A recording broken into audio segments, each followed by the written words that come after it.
Скопското обвинителство отвори истрага и предложи притвор за в.д. директорот на јавното претпријатие Комунална хигиена Сабахудин Рустеми и за управителот на секторот за управување со отпад Аки Саити.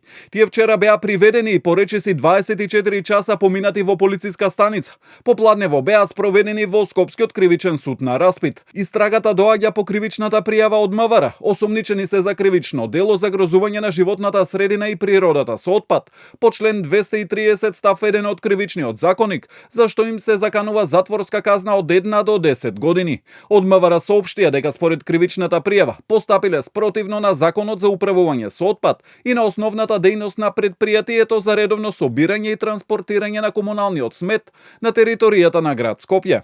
Со пропуштање на целосниот надзор на собирањето и транспортирањето на комуналниот отпад, како и со непрописно управување со отпадот, тие овозможиле во текот на месецов да се соберат мали депонии на јавни и сообраќајни површини во близина на предвидените садови за собирање комунален отпад, со што предизвикале значително оштетување на квалитетот на почвата, воздухот и водата и го довеле во опасност животот и здравието на луѓето од предизвикување заразни или други болести.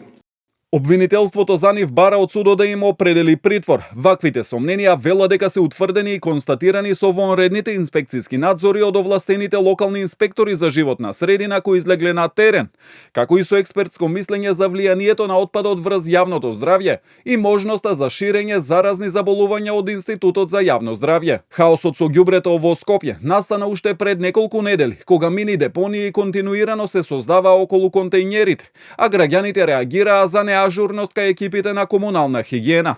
Околу случувањата во претпријатието реагираше и синдикатот, од каде укажаа дека вработените кои добивале плати со задоцнување располагале со стара и расипана механизација, а посочија и насомнежи за тоа каде завршувале парите, кои скопјани ги уплаќаат на сметка на ЈП Комунална хигиена. Нашите сознанија говорат дека три банки веднаш како граѓанинот ќе ја плати сметката во банка, делот за смет се префрла на сметката на ЈП Комунална хигиена.